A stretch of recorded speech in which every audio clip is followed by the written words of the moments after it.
천사의 아침 방문을 찾아오신 여러분을 환영합니다. 오늘도 아침 예배 말씀으로 믿음과 위로의 시간을 갖게 되길 바랍니다. 성도 여러분 안녕하세요.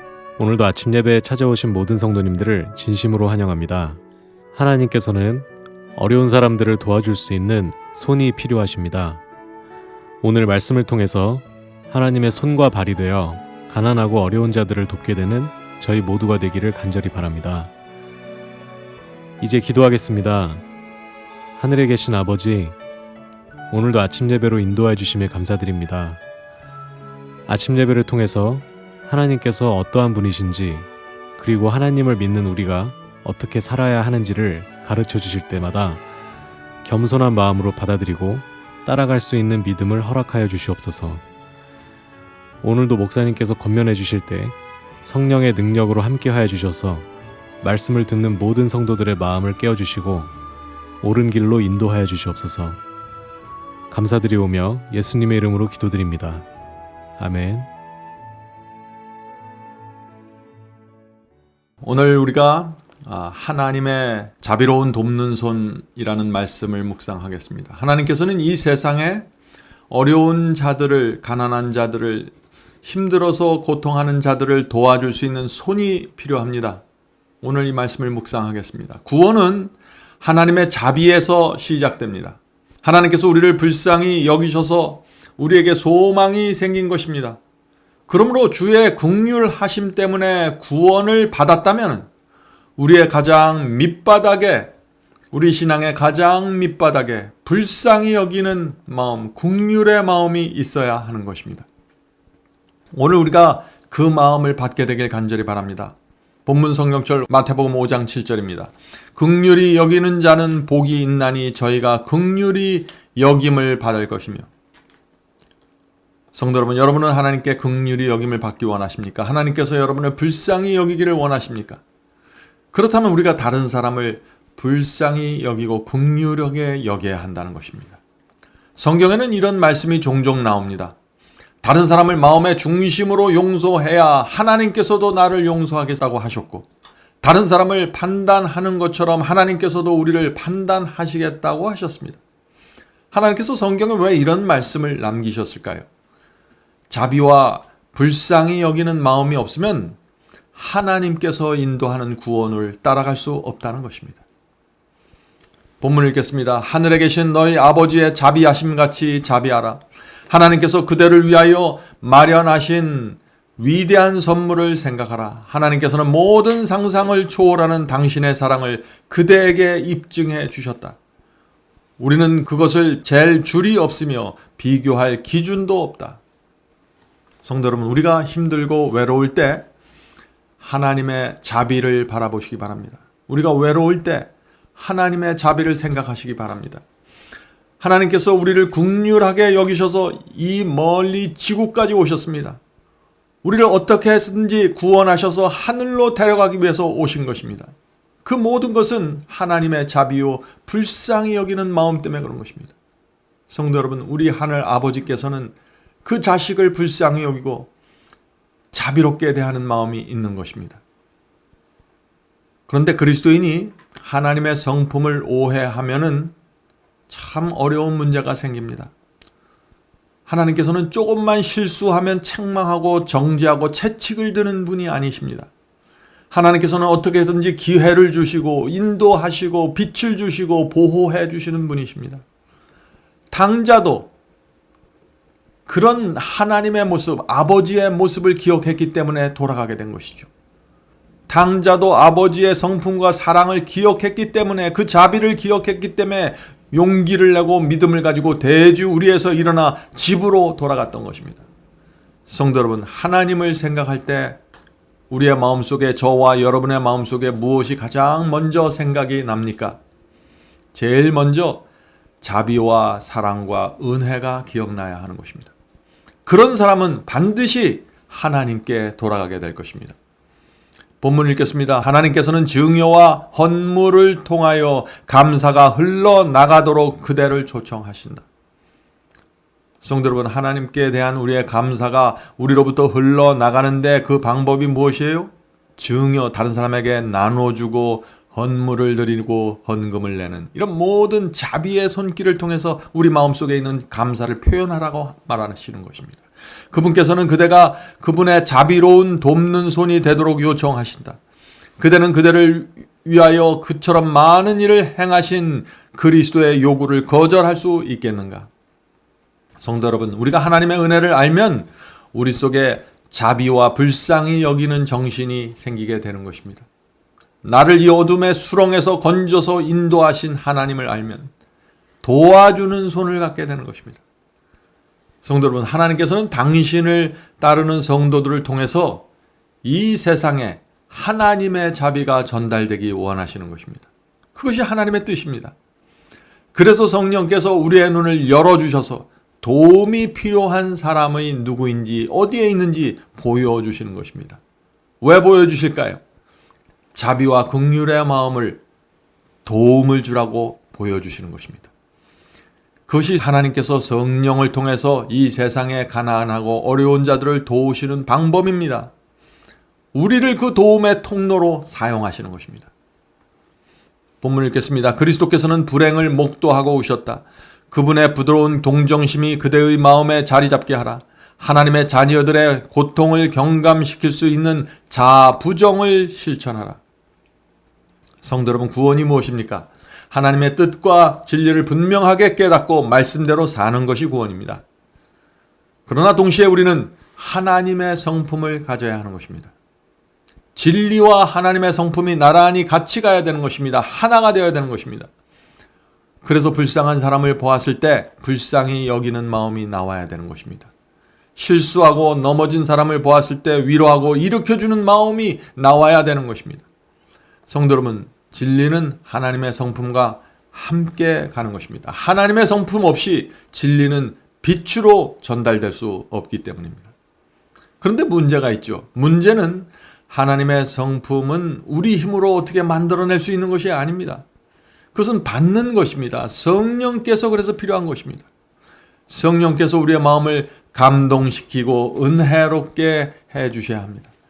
우리가 정말 간절히 원하면은 성령께서 우리의 완악한 마음을 뒤집어 엎으시고 하늘의 마음을 주십니다. 이것은 실제로 일어나는 일입니다. 우리가 마음을 열고 성령의 역사를 구하면 전에 없었던 동정심이 우리 속에서 나오게 되는 것입니다. 불쌍히 여기는 마음이 나오는 것입니다. 이것은 날마다 이루어질 수 있는 하늘의 기적입니다. 원하는 사람들에게 말이죠.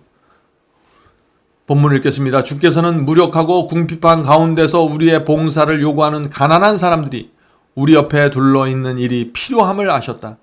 그들은 그리스도인의 품성을 완성하는 일에 있어서 우리에게 도움이 될 것이다. 왜냐하면 그들의 식탁에 놓을 식물과 그들의 몸에 걸칠 옷을 제공하는 일을 통해서 우리는 그리스도의 품성의 속성을 개발할 수 있을 것이기 때문이다. 여기 놀라운 말씀이 나오죠. 무슨 뜻입니까? 하나님께서 우리 주변에 의도적으로 가난하고 도움이 필요한 사람들을 두시겠다는 것입니다. 이유가 무엇이라고 했습니까? 불쌍히 여기고 긍휼히 여기는 마음을 받게 하고 훈련하게 하기 위해서 하나님께서 우리 주변에 그런 분들을 놓아두신다는 것이죠. 성도 여러분, 하나님의 성품을 담는 방법을 이해하셔야 됩니다. 하나님께서 우리 주변에 어려운 영혼들을 두시는 것입니다. 그것을 통해서 우리의 마음을 훈련시키고 필요를, 우리의 간절함을 불러일으키는 것입니다. 자비와 동정을 베풀고 연습하고 훈련하는 기회, 그것을 베풀어 주신다는 것입니다. 어떻게 해요? 가난하고 어려웠고 억울한 자들을 우리 주변에 둬서 그들을 도와주고 동정하고 붙들어주는 마음을 훈련시켜 주신다는 것입니다. 성도 여러분, 잊지 마십시오. 인생은 나그네 길입니다. 하늘 가는 훈련 학교입니다. 우리는 이 나그네가 모여있는 이 훈련 학교에서 하늘의 성품과 신앙을 배워야 하는 것입니다. 본문을 읽겠습니다. 우리 가운데 가난한 자들이 없다면 우리는 많은 것을 잃게 될 것이다. 가난한 자들이 우리 주변에 없다면 많은 것을 잃겠다고 했는데 무엇을 잃어버릴까요? 계속해서 읽겠습니다. 이는 그리스도인의 품성을 완성하기 위하여 우리의 자아가 부인되어야 하기 때문이다. 놀라운 말씀이죠. 우리 주변에 가난한 분들이 없으면 우리는 우리가 어떤 사람인지 모르게 됩니다. 내가 주님을 믿는다고 하지만 얼마나 이기적이고 긍휼히 여기는 정신이 부족한지 모르게 되는 것입니다. 성도 여러분, 사람의 본성은 누구나 교만하고 이기적입니다. 자기밖에 모릅니다. 그래서 하나님께서 성령을 우리에게 보내주시는 것입니다. 성령을 통해서 우리의 양심이 살아나야 하는 것입니다. 그러면 어려운 자들을 눈에 보이게 되는 것입니다. 도와주고 싶은 충동과 소원을 갖게 됩니다. 성도 여러분, 우리 속에 이런 변화가 생기면 그것은 성령의 역사입니다. 성령 하나님께서 내 속에 오셔서 새로운 마음을 주시고 역사하시는 것입니다. 그런 역사가 이루어질 때 우리가 어떻게 해야 될까요? 감사한 마음으로, 소중한 마음으로 그 성령의 역사를 받아들이고 따라가야 하는 것입니다. 본문 읽겠습니다. 영광의 주이신 그리스도께서는 친히 슬픔의 사람으로 이 세상에 계셨으며 고통을 잊게 하셨다. 그분께서는 필요와 궁핍의 의미를 아셨다. 가난에 시달린 아이였던 그리스도께서는 자아 부정의 원칙을 실천하셨다. 그분께서는 타락하고 가련한 인간을 돕기 위해 오셨다. 그러므로 그분께서는 당신께서 재물을 맡겨주신 당신의 추종자들도 그들 자신의 가상적인 부족을 보지 말고 다른 사람들의 필요를 도와주는 일에 관대하기를 기대하신다. 성도 여러분, 저처럼 이렇게 설교에 집중하고 있는 사람은 참 부끄러운 말이지만은 예수께서는 가르치고 설교하신 시간보다 어려운 자들을 돕고 병든 자를 고쳐주시는 때 훨씬 더 많은 시간을 사용하셨습니다. 예수께서는 가난하셨고 필요와 궁핍이 무엇인지 친히 경험하셨습니다. 그래서 늘 주변에 있는 어려운 자들을 도와주려고 한 것입니다. 그들이 구원 받든지 못 받든지 그것을 따지지 않고 그들 곁에 가신 것입니다. 우리도 예수님의 그런 마음을 가져야 하는 것입니다. 바울은 너희 가운데 이 마음을 품으라 이는 곧 그리스도 예수의 마음이니. 성도 여러분, 우리는 예수님의 마음을 품어야 합니다. 예수님의 마음이 어떤 마음입니까? 진리를 사랑하는 마음입니다. 어려운 자를 볼 때 아파하는 마음입니다. 하나님께 충성하는 마음입니다. 거짓을 거절하는 마음입니다. 의를 사랑하는 마음입니다. 어려운 자들을 붙잡아주는 마음입니다. 이런 모든 마음이 하나로 엮여져 있는 마음이 예수의 마음입니다. 성도 여러분, 어떻게 하면 우리가 이 마음을 받을 수 있을까요? 성령께서 역사하셔야 하는 것입니다. 성령께서 우리의 생애를 통해서 하나씩 가르쳐 주실 때 따라가야 하는 것입니다. 가장 먼저 진리가 무엇인지 깨달아야 합니다. 죄를 버리고 회개해야 합니다. 이것이 성령의 역사하실 때 가장 먼저 일어나는 경험입니다. 성령께서는 우리의 인생을 통해서 다양한 경험을 하게 하십니다. 그래서 예수께서 갖고 계셨던 그 마음이 무엇인지 점점 더 분명하게 볼 수 있게 도와주십니다. 성령의 역사를 따라가는 사람들은 그래서 예수의 마음을 항상 바라보고 사모하면서 살게 되어 있는 것입니다. 성도 여러분, 지금 내 경험이 부족하고 성품이 부족하다고 염려하지 마십시오. 이제부터 하나씩 시작하시면 됩니다.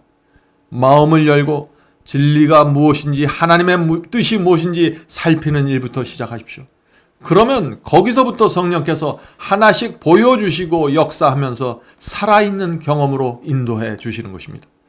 성령께서 보여주고 알려주실 때 간절한 마음, 낮은 마음으로 굴복하십시오. 따라가십시오. 그렇게 하면은 여러분의 생에 겸손과 자비의 열매가 맺히게 될 것입니다. 자, 마지막 문단 읽겠습니다. 돈을 쓸 때 예수께서 그대의 입장이었다면 어떻게 하셨을까 생각하라. 참 재미있는 말씀이시죠? 여러분이 우리가 재물을 사용할 때 예수께서 내 입장이었으면 이 돈을 어떻게 사용했을까 생각해 보라는 것입니다. 그분께서는 당신을 따르는 자들이 당신의 자아 부정과 자아 희생의 발자국을 따르도록 요청하신다. 주께서는 우리에게 자아 부정과 자아 희생을 요구하십니다. 나를 부인하고 나를 희생하면서 주님을 따라야 한다는 그 거룩한 부르심이 저와 여러분 모두에게 지금 있는 것입니다. 응답하기를 제가 간절히 바랍니다. 그리스도의 인의 품성은 그리스도의 품성을 닮아야 한다. 그분의 생애에 나타났던 것과 동일한 사랑과 은혜와 이타적인 자선이 그분을 따르는 자들의 생애를 특징 지어야 한다. 성도 여러분, 오늘 말씀을 살펴보면서 무엇을 느끼셨습니까? 우리처럼 부족한 사람들이 어떻게 그리스도를 닮을 수 있을까요? 이 질문은 지난 2000년 동안 모든 그리스도인들이 했던 질문입니다. 오늘 우리는 이 질문에 대한 대답을 예수께서 주신 그 열 처녀의 비유에서 좀 찾아보려고 합니다. 이것이 오늘 말씀의 결론입니다. 마태복음 25장 3절 4절입니다. 마태복음 25장 3절 4절. 미련한 자들은 등을 가지되 기름을 가지지 아니하고 슬기로운 자들은 그릇에 기름을 담아 등과 함께 가져갔더니. 자, 주의 재림을 준비하는 두 무리가 교회 안에 있습니다. 한 무리는 미련한 처녀이고 다른 무리는 슬기로운 처녀입니다. 자, 미련한 처녀들의 문제가 무엇인가요? 등은 있는데 기름이 없는 것입니다. 자, 등은 있는데 기름이 없다. 이것이 무슨 뜻일까요? 성경 교리와 지식은 있는데 성령이 없다는 것입니다. 등은 주의 말씀입니다. 말씀은 붙잡고 있어요. 그런데 기름이 없다는 것입니다. 그래서 교리와 지식이 내 속에 들어왔지만 죽어있는 나를 살리지 못하는 것입니다. 육신에 붙잡혀 있는 나를 성령으로 끄집어내고 인도하지 못하는 것입니다. 그래서 말씀이, 이 등이 내 경험이 되지 못하는 것입니다. 성도 여러분, 미련한 처녀도 교리와 지식을 갖고 있습니다. 교회에서 배운 것이 있고 설교를 통해서 얻은 지식이 있는 것입니다. 그러나 그것은 다른 사람을 통해서 받은 말씀과 교리입니다. 내 것이 아닙니다, 아직. 그런 등잔에서 나오는 빛은 금세 꺼지고 사라지게 됩니다. 내 것이 필요한 것입니다. 미련한 처녀에게는 하나님과 씨름하면서 붙잡은 말씀이 없습니다. 미련한 처녀에게는 손해보고 희생하면서 붙잡은 말씀이 없는 것입니다. 그래서 지식은 있는데 말씀에 대한 확신이 없는 것입니다. 성도 여러분, 미련한 처녀들도 열심은 있습니다. 주의 재림을 기다린다고 말합니다. 교회 활동에 적극 참여합니다. 그러나 말씀을 읽고 깨달아도 마음을 바치지 않습니다. 십자가의 욕심과 정욕을 못 박지 않습니다. 세상을 버리지 못합니다. 진리를 따라서 좁은 길을 걸으려고 하지 않습니다. 미련한 처녀는 하나님의 말씀이 인도하는 대로 따르기 위해서 전적으로 굴복하지 않습니다. 반은 세상을 사랑하고 반은 하나님을 사랑하는 그런 상태에 자꾸 머무르게 되는 것입니다. 그래서 먹든지 마시든지 무엇을 하든지 하나님께 영광을 돌리는 그 전적인 헌신이 나오지 못하는 것입니다. 바로 이것이 등잔은 갖고 있지만 기름이 없는 모습이죠. 성도 여러분, 기름이 부족하면, 성령의 기름이 부족하면 성령의 열매가 맺히지 않게 됩니다. 열매는 나를 위한 것이 아닙니다. 열매는 다른 사람들이 내게 와서 따먹을 수 있게 맺히는 것입니다. 그러므로 열매가 없으면 이웃에게 나눠줄 것이 없게 되는 것입니다. 이웃에게 빛이 될 수 없고 하나님께 영광을 돌릴 수 없는 것입니다. 성도 여러분, 미련한 처녀의 문제가 무엇입니까? 성령의 역사가 어떻게 이루어지는지 모르는 것입니다. 그래서 참된 복음의 경험으로 들어가지 못하는 것입니다. 그래서 자비의 정신이 흘러나오지 못하는 것이죠. 슬기로운 처녀와 미련한 처녀의 차이가 무엇입니까? 결국에는 기름이 있는가 없는가의 차이입니다. 성령이 있는가 없는가로 나눠지는 것입니다. 이제 기도하고 마치겠습니다. 하늘에 계신 아버지, 성령의 기름이 필요합니다. 도와주시옵소서. 저희의 타고난 본성은 하나님의 뜻과 충돌합니다.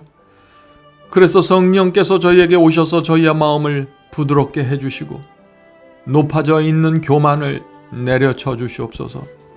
하늘에 계신 아버지, 성령께서 저희의 마음을 자비롭게 해 주시옵소서. 어렵고 가난한 자들을 볼 때, 힘겨운 자들을 볼 때 다가가고 싶은 충동, 도와주고 싶은 소원을 가질 수 있도록 역사해 주시옵소서. 성령께서 그렇게 역사하실 때 따라갈 수 있도록 도와주시옵소서. 하늘에 계신 아버지, 오랫동안 주님을 믿었지만 불쌍한 자를 불쌍하게 보지 못하는 그런 마음이 있습니다. 저희를 불쌍히 여겨주시고 긍휼히 여겨주시옵소서. 하나님께서 저희를 도와주시고 일으켜 주셔서 다시 저희 마음속에 믿음을 주시고 용기를 주셔서 다시 시작할 수 있도록 도와주시옵소서. 오늘 이 자리에 모여서 예배드리는 성도들에게 함께하여 주셔서 정말 하나님을 사모하고 하늘을 사모하는 마음을 주셔서 성령께서 저희 속에 들어오셔서 마음껏 역사하실 수 있도록 도와주시옵소서. 이 모든 말씀 예수님의 이름으로 간절히 기도드립니다. 아멘. 성도 여러분, 마지막 사명에서는 아침 예배 채널을 유튜브에서 별도로 운영하고 있습니다. 아침 예배 채널에서는 매일 새벽 4시에 예배 영상이 올려지고 있으며 특별히 아침 9시에 예배가 진행됩니다. 아침 9시 예배가 아침 예배 채널의 독특한 특징입니다. 원하시는 분들은 유튜브에서 아침 예배 채널을 별도로 구독 신청하여 주시면 저희와 함께 아침마다 예배 드릴 수 있습니다. 매일 아침마다 하나님의 말씀으로 저희 모두가 주 앞에 나와 예배 드리는 신앙으로 함께 나가게 되길 간절히 바랍니다. 감사합니다.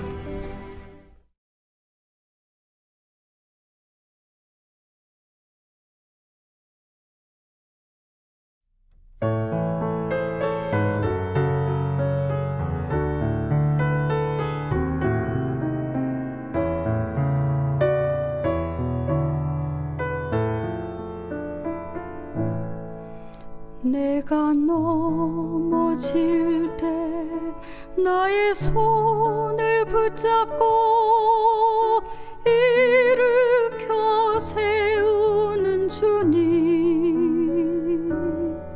하늘 향해 걸어라 부드러운 음성, 내 마음 문을 두드려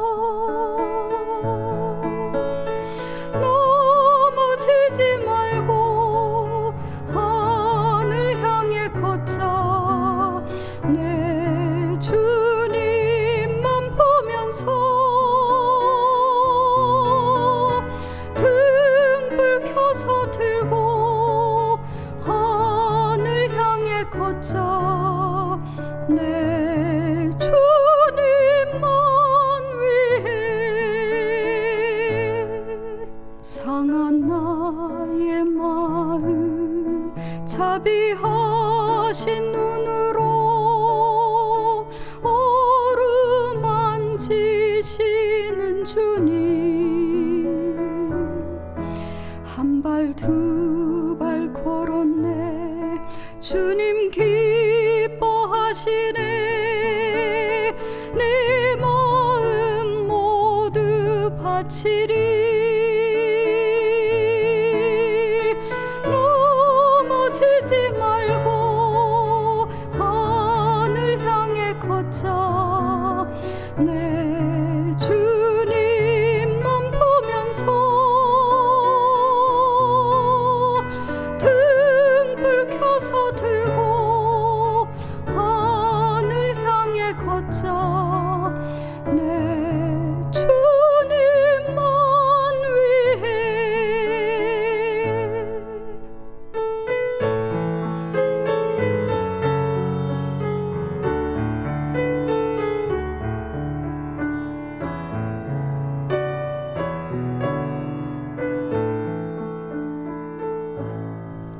나의 얼룩진 죄 십자가의 피로써 깨끗게 하시는 주님, 모든 쾌락 버리고 나를 따르라. 나의 죄 모두 씻겼네. 넘어지지 말고 하늘 향해 걷자. 내